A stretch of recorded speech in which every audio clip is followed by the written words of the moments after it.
Welcome back, percussion class. Today we're going to be talking about the concert tambourine. You need a calfskin head with 2 rows of jingles. 10 inches is also the standard size. There are a lot of different ones available. This is made by Black Swamp out of Michigan. They're very well respected. This is a concert tambourine made by the Glauser company. The only difference between these instruments is more or less how the jingles are oriented. This is staggered. The Black Swamp tambourine has them directly stacked. Your general playing should be dry and jingle oriented. We don't want to isolate the head sound really ever when we're playing in a concert setting.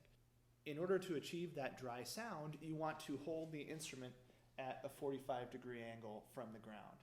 If it is flat, you'll get the jingles vibrating a little bit longer than you would want, and there's extraneous noise.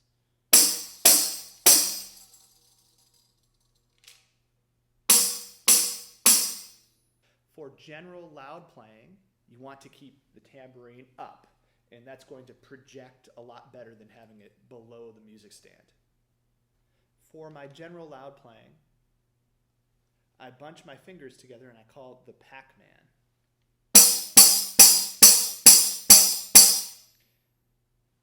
If I want to play louder than that, I use my fist. For general soft playing, I like to create a hinge with the heel of my hand, and if it's very, very soft, I brace my middle finger with my thumb.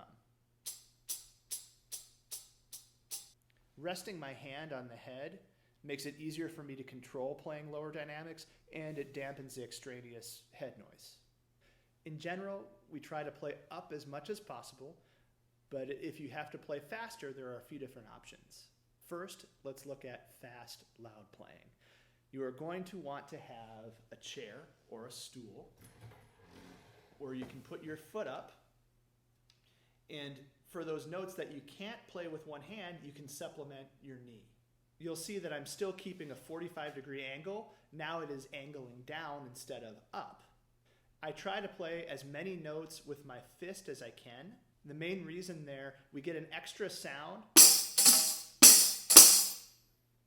when we go from fist to knee.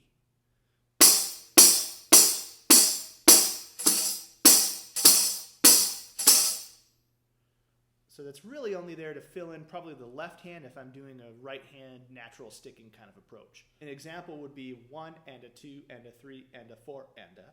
My right hand is going to play all of the 8th notes, and then I'm going to fill in the rest with my knee.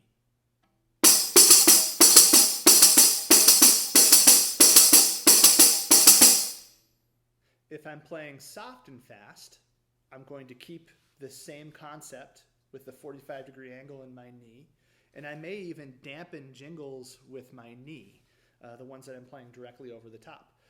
And that hinge concept I'm still using. It's basically like playing on a keyboard.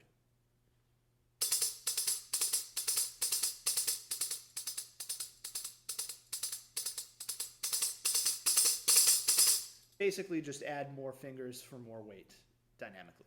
If a loud roll is notated, more than likely it is to be executed as a shake roll.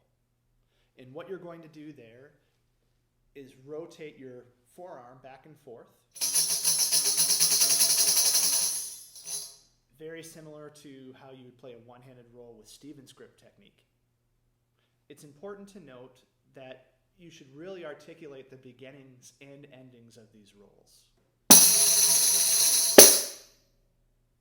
If a roll is notated and it needs to be soft, then more than likely we're using a friction type roll, often referred to as the thumb roll. It doesn't necessarily need to be just your thumb. You can use any of your fingers. This technique involves your finger or thumb bouncing quickly across the surface and creating the illusion of a sustain.